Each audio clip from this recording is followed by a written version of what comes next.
Bienvenidos alumnos a una nueva clase de Psicología General en donde continuaremos estudiando la psicología de la motivación. En la clase de hoy vamos a estudiar la diferencia entre motivación intrínseca y motivación extrínseca y vamos a ahondar en la teoría clásica de la motivación extrínseca. La motivación intrínseca es la fuerza motivacional que surgen los individuos a partir de los propios intereses.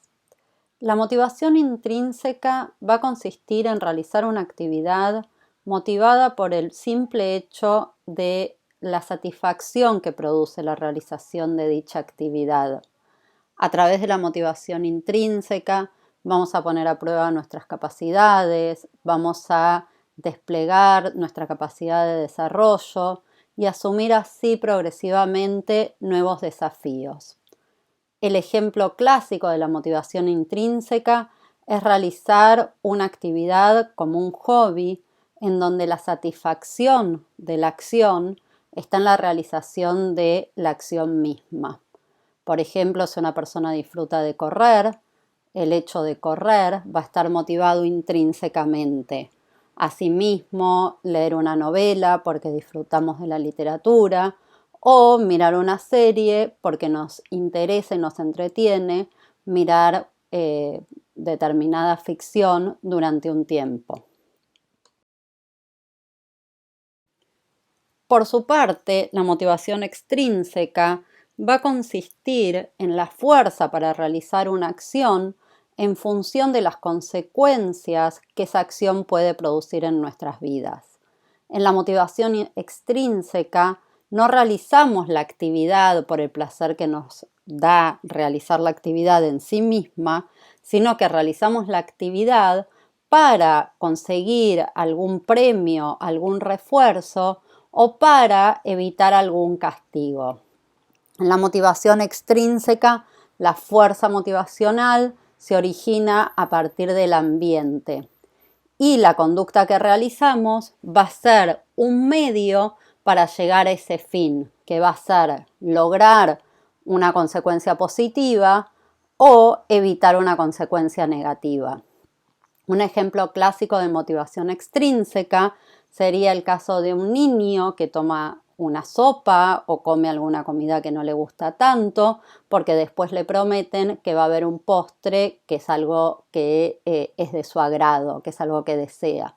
Entonces, comer la sopa o alguna verdura que tal vez no le agrada demasiado va a ser un medio para llegar a lograr alcanzar el postre que va a ser el reforzador o la consecuencia deseada.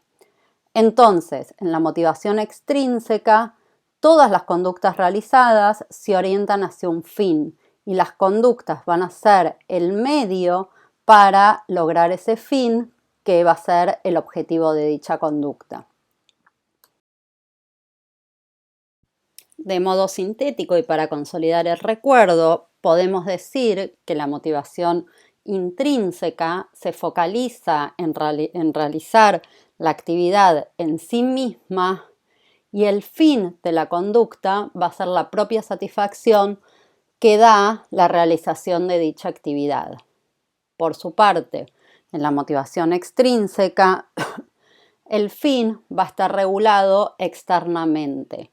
La conducta va a ser simplemente un medio para alcanzar un resultado que está controlado por el ambiente, o sea, recibir un premio o evitar algún castigo. Ahora, simplemente con observar a una persona, lo único que se puede registrar es la conducta que está realizando. Y no podemos saber cuál es la energía, la fuerza que motiva dicha conducta. Por lo tanto, como psicólogos debemos ahondar en características de la conducta para poder descifrar si esa conducta que la persona está realizando está motivada intrínsecamente y se va a sostener por esas fuerzas internas que están operando en la persona, o si es una conducta que se sostiene extrínsecamente y depende de la presencia de algún reforzador externo. Como psicólogos en el ámbito de la motivación, debemos ahondar para poder descifrar y para poder explicar y predecir el futuro de dicha conducta y no simplemente observarla. En la clase de hoy vamos a estudiar específicamente la teoría clásica de la motivación extrínseca. A continuación vamos a desarrollar cuáles son los componentes de la motivación extrínseca y cómo se explican determinados fenómenos propios de este tipo de motivación. En primer lugar, para estudiar la motivación extrínseca, tenemos que tener en claro la diferencia entre incentivos y refuerzos. Los incentivos son los sucesos ambientales que aumentan la probabilidad de que una persona realice una conducta. Los incentivos lo que van a hacer es incitar a que una persona se aleje o se acerque de determinada acción en particular. Algo importante de los incentivos es que siempre están presentes antes de la realización de la conducta y van a generar determinadas creencias o expectativas en relación con lo que se va a lograr. Los incentivos no son la causa de la conducta, no son el origen que da cuenta de la conducta, sino que van a ser factores externos que van a aumentar las chances de que alguien haga una actividad o bajar las chances de que alguien inicie dicha actividad. Por ejemplo, como decíamos en el caso anterior, si una mamá le dice a un hijo, come una tarta de verduras que no te gusta tanto porque después te voy a dar de postre helado de chocolate, el helado de chocolate antes de la comida va a funcionar como un incentivo para que el niño se acerque a comer esa tarta de verdura que tanto no le agrada para llegar a el helado de chocolate. Entonces, los incentivos aparecen siempre antes de la conducta y su función es aumentar o disminuir la probabilidad de que esa conducta en particular se realice. Un segundo concepto que tenemos que tener en cuenta es el concepto de consecuencia. Las consecuencias son los hechos que se desprenden del resultado de una conducta. Y estas consecuencias, como por ejemplo un premio o un castigo, van a tener la función de aumentar o disminuir la probabilidad de que esa conducta ya realizada se repita o no se repita en el futuro. A diferencia de los incentivos, las consecuencias aparecen siempre después de la conducta. Los incentivos aparecían antes de realizar la conducta y las consecuencias van a aparecer una vez que la conducta fue realizada. Entonces, dado una situación X, esa situación va a generar determinada respuesta y las consecuencias van a ser los hechos ambientales que se desprendan de dicha respuesta. En función de las consecuencias que obtengamos de nuestras conductas, vamos a tender a repetir determinadas conductas que nos trajeron consecuencias positivas y vamos a tender a evitar repetir conductas que nos trajeron consecuencias negativas. Hay varios tipos de consecuencia y a continuación vamos a ver todas ellas.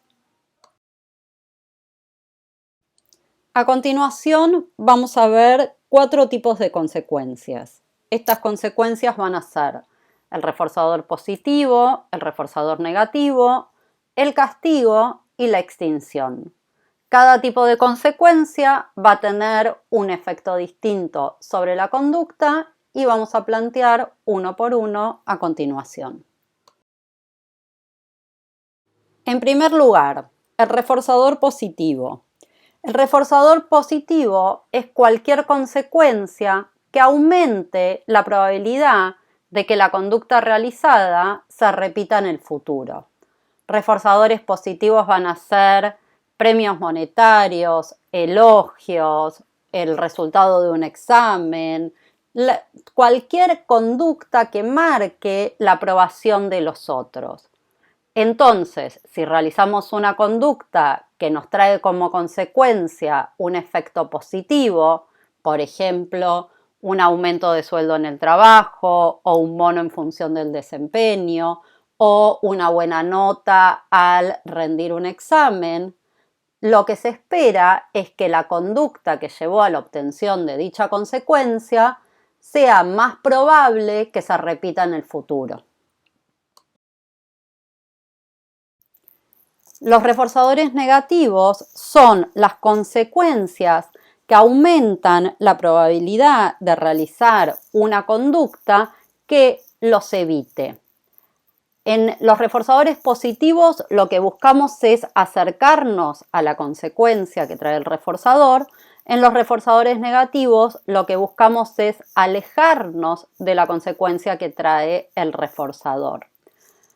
Tanto los reforzadores positivos como los reforzadores negativos, al ser reforzadores, refuerzan una conducta. Esto significa que aumentan la probabilidad de que esa conducta que acerca en el caso de los positivos o aleja en el caso de los negativos, se repita en el futuro. Un ejemplo de reforzador negativo sería la alarma que suena en un auto cuando no nos ponemos el cinturón de seguridad.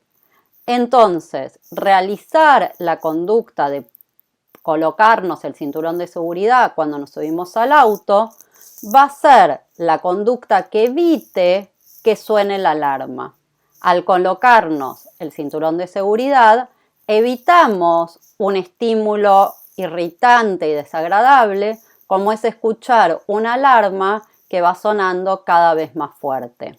Entonces, de este modo, la alarma del cinturón de seguridad, cuando no es colocado, funciona como un reforzador negativo para estimular la conducta de colocarse el cinturón de seguridad cada vez que nos subimos al auto.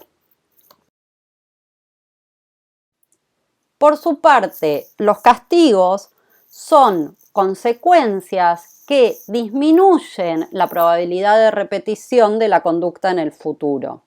Los castigos, a diferencia de los reforzadores positivos y los reforzadores negativos, que aumentaban la probabilidad de repetición de una conducta, lo que hacen es disminuir la tendencia a que esa conducta se repita. Por ejemplo, si un niño se comporta de determinada manera y después el padre lo reta por cómo se comportó, es probable que el niño en el futuro, si quiere evitar el castigo que le dio el padre en esta conducta, no vuelva a comportarse de la misma manera. Entonces, lo que buscamos con los castigos es bajar la probabilidad de repetición de una conducta que nos llevó a una consecuencia negativa.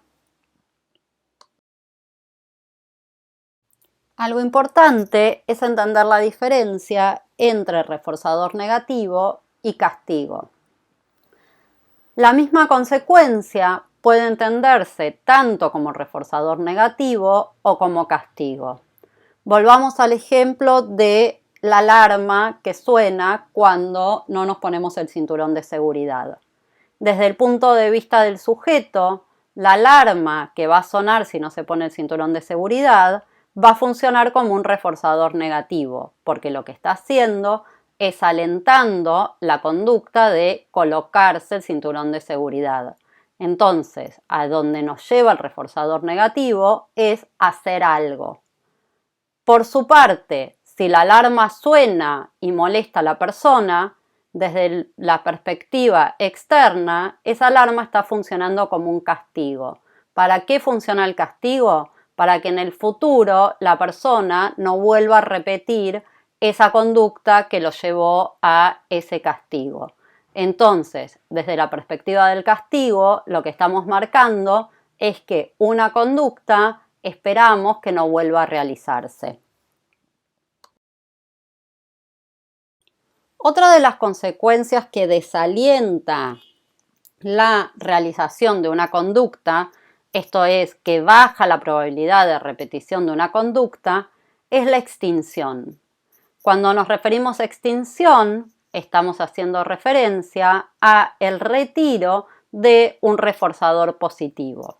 Entonces se entiende que si una persona estaba realizando una conducta motivada por la presencia de un reforzador positivo, si ese reforzador positivo desaparece, la conducta va a tender a disminuir.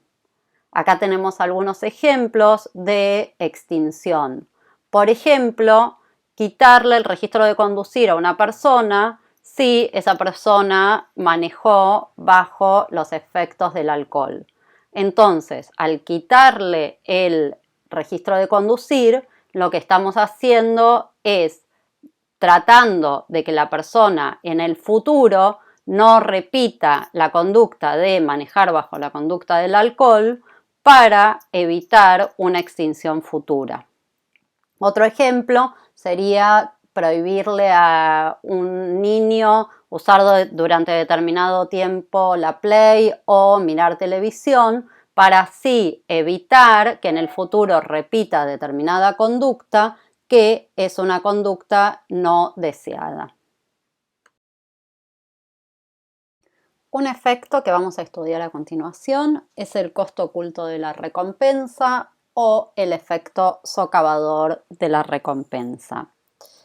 Una pregunta que se hizo tradicionalmente en la psicología de la motivación radicaba en pensar si había alguna persona que estaba intrínsecamente motivada para realizar determinada actividad y a esa persona le sumábamos una recompensa extrínseca, ¿qué efecto tendría esa recompensa extrínseca sobre la conducta?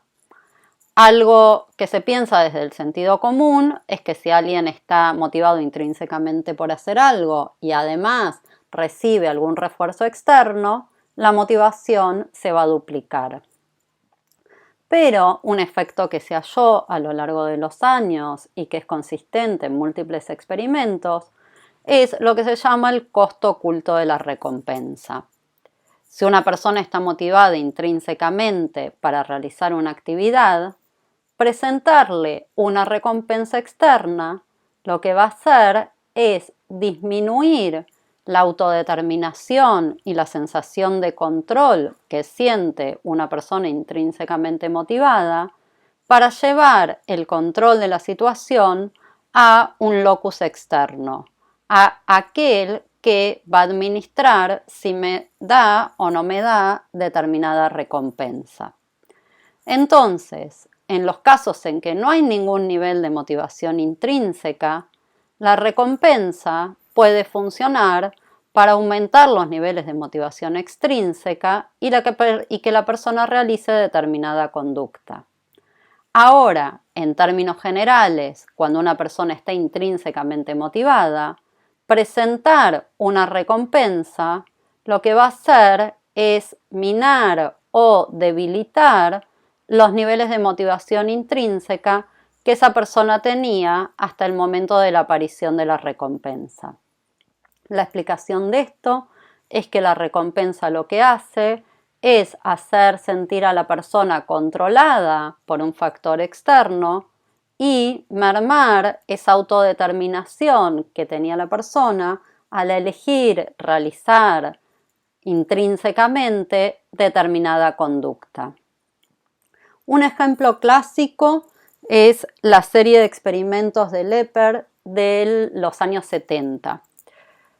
En un primer experimento lo que se hizo es trabajar con nenes de preescolar que todos tenían afición por el dibujo. Eran nenes que en sus ratos de trabajo libre elegían dibujar. Y se los dividió en 3 grupos. A un primer grupo, los investigadores les plantearon que si dibujaban y hacían unos lindos dibujos, después les iban a dar un diploma de buen dibujante. A Este grupo era el de recompensa esperada. Un segundo grupo simplemente los hacían dibujar y después sorpresivamente les daban un diploma de buen dibujante. Y a un tercer grupo los hacían dibujar y no les daban nada, ni les avisaban ni los sorprendían con ningún diploma. A la semana volvieron los investigadores a trabajar con los niños y lo que encontraron era que el grupo de expectativa de recompensa, el grupo al que le habían avisado antes de dibujar que si dibujaban iban a tener un diploma de buen dibujante, dibujaban menos tiempo de lo que habían dibujado las veces anteriores. En cambio, los niños que habían sido sorprendidos con el diploma de buen dibujante o los que no habían recibido ningún diploma, seguían dibujando la misma cantidad de tiempo que dibujaban antes. Entonces, a partir de este experimento y otros repetidos con adultos, se empezó a plantear en qué situaciones se da el costo oculto de la recompensa y en cuáles situaciones la recompensa no va en detrimento de la motivación intrínseca. Para que una recompensa vaya en detrimento o disminuya los niveles de motivación intrínseca, tienen que darse ciertas condiciones. En primer lugar, la persona tiene que tener determinado nivel de motivación intrínseca previa, porque si no había motivación intrínseca, la recompensa no va a socavar ningún tipo de motivación. Pero considerando que hay determinado nivel de motivación intrínseca previa, la recompensa va a tener un efecto socavador cuando sea una recompensa esperada. Esto es, no es la recompensa en sí, sino la expectativa de recompensa, orientar nuestra atención hacia la aparición de la recompensa, lo que va a ir en detrimento de la motivación intrínseca. Cuando la recompensa aparece de manera inesperada, como no sentimos de entrada en la conducta un cambio del locus de control interno por un locus de control externo, la recompensa no va a tener un efecto socavador. Y lo mismo pasa con el tipo de recompensa en relación con su materialidad. ¿Qué recompensas van a tener efectos negativos sobre la motivación intrínseca? Las recompensas que sean tangibles. Por ejemplo, un bono de dinero en el trabajo, un premio como un aumento de sueldo o un postre, cualquier tipo de recompensa que sea material y tangible. En cambio, se observó que las recompensas verbales, como los elogios o los halagos, no van a tener un efecto negativo sobre los niveles de motivación intrínseca. Entonces, para que se dé el efecto de costo oculto de recompensa, tenemos que tener motivación intrínseca previa y además presentar recompensas que sean esperadas y que sean materiales. En esos casos, lo que vamos a lograr es el efecto indeseado de bajar los niveles de motivación intrínseca que tenía la persona al realizar la conducta que estaba realizando. Entonces, a consecuencia de lo que planteamos anteriormente, por ejemplo, en el ámbito educativo, un alumno que esté motivado extrínsecamente, que esté orientado por su expectativa de recompensa, no solo va a sentir un perjuicio en sus niveles de motivación intrínseca, sino que esto va también a afectar la calidad del aprendizaje, porque lo que va a hacer el alumno es, en lugar de concentrarse en el aprendizaje en sí mismo, va en cambio a orientar toda su atención a la obtención de la recompensa. Y esto va a tener efectos negativos en relación con su comprensión de los materiales, su flexibilidad, su creatividad. Entonces, la motivación ideal para un buen aprender va a ser la motivación intrínseca. En conclusión, Las recompensas sirven para activar conductas cuando no hay ningún nivel de motivación intrínseca previa. Por ejemplo, para incentivar conductas en relación con el cuidado de la salud, como por ejemplo ponerse un cinturón de seguridad. La motivación extrínseca, si no hay ningún nivel de motivación intrínseca previo, puede llevarnos a realizar dicha conducta. Ahora, cuando tenemos niveles de motivación intrínseca previos y realizamos una actividad por el placer mismo de realizar la actividad, hay que tener mucho cuidado en la presentación de recompensas, porque depende de las características de la recompensa, esa recompensa puede sumar al proceso motivacional o, en el caso de que sea una recompensa tangible y una recompensa esperada, bajar los niveles de motivación intrínseca y hacernos dependientes de la presentación de ese factor externo que va a ser la recompensa. En conclusión, en esta clase estudiamos el concepto de motivación intrínseca y el concepto de motivación extrínseca y luego ahondamos en la teoría clásica de la motivación extrínseca, estudiando los distintos tipos de consecuencias, así como los incentivos y los efectos que tienen las consecuencias sobre la conducta.